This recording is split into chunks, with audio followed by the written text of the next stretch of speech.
Hello everybody, welcome back to another episode of Free to Play Reviews. This time we're going to be taking a look at Brawlhalla. Welcome to Brawlhalla. Yeah, what he said. Basically, this game is a platform fighter. This is definitely one of the most interesting games that I see in the Free to Play library so far, so let's take a closer look and see if this game is worth your time.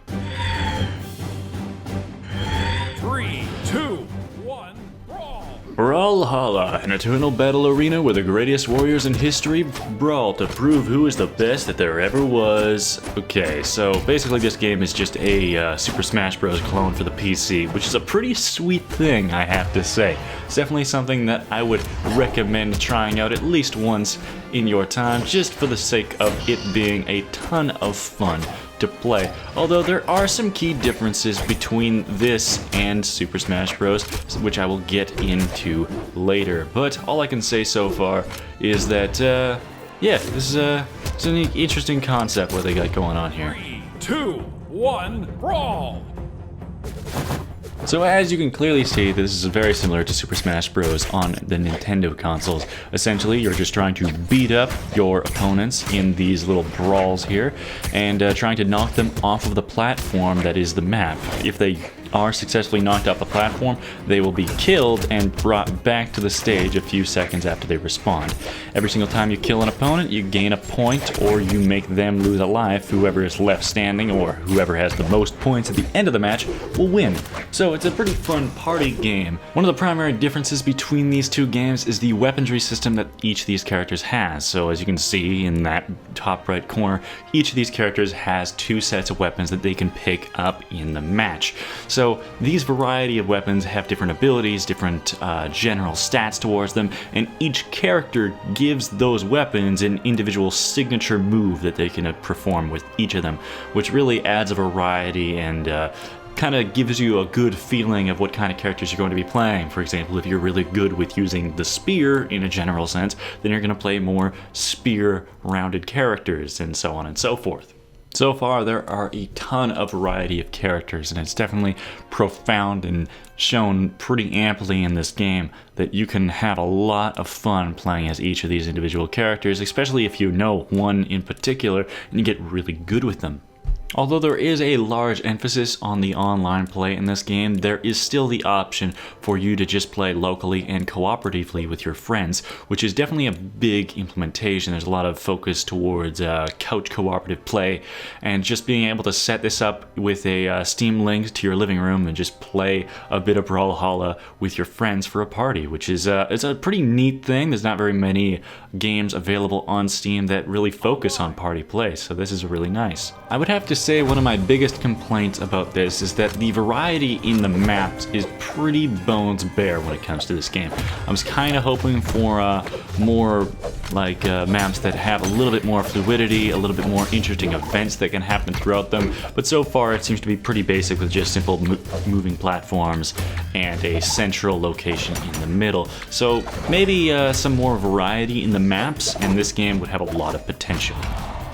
Another thing that this game does not currently have is a solo campaign that you can perform by yourself like some of the Smash Bros. Games do. I know that that's not exactly one of their primary goals for this game. I think they want to really focus on just getting the balance of each of these characters right first before they do anything like that.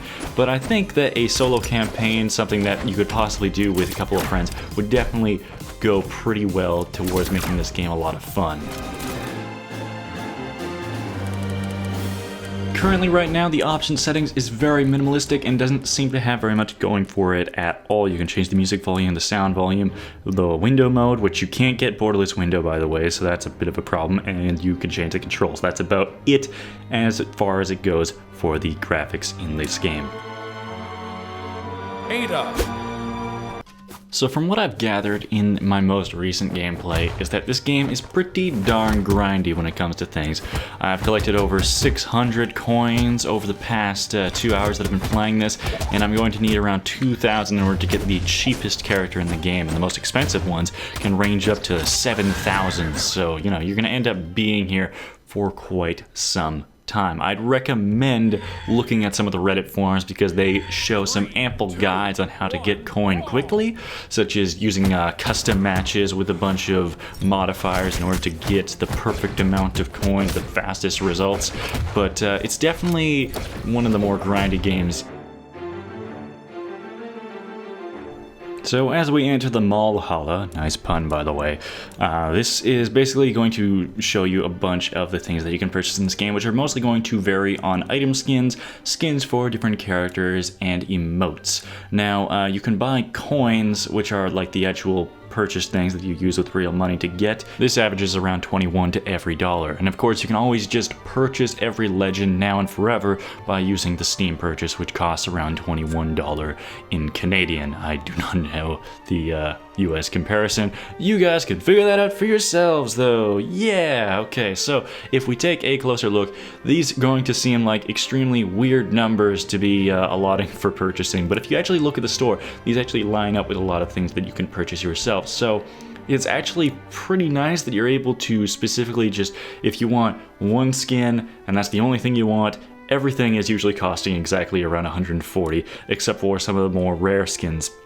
And even then, when you purchase the next allotment of it, you get 340, which means you can buy a $200 skin and then a $140 skin. So it's not perfect, but it is definitely one of the better systems that I have seen, since it does allow you to just purchase specifically what you want, and that's it, and not just have 5 coins just sitting in your bank for no reason. And as you can see, there's a bunch of emotes, sidekicks, which are the little carriers that bring you back on stage after you die, a KO effect after you die, and you can get some colors, an avatar symbol because they don't let you pick your own, and if you play ranked matches, then you can get those special things. So it's definitely it's an interesting allotment. I feel like they could have simplified some of these numbers, to be perfectly honest, instead of making it look really weird. But yeah, it's a thing. It's a pretty good system as far as I can tell. Obviously, I don't think I need to mention this, but you can't actually purchase the characters in this game with in-game money. You're going to have to actually do the grind no matter what, unless you pay the $21 fee in order to get these characters. So yeah.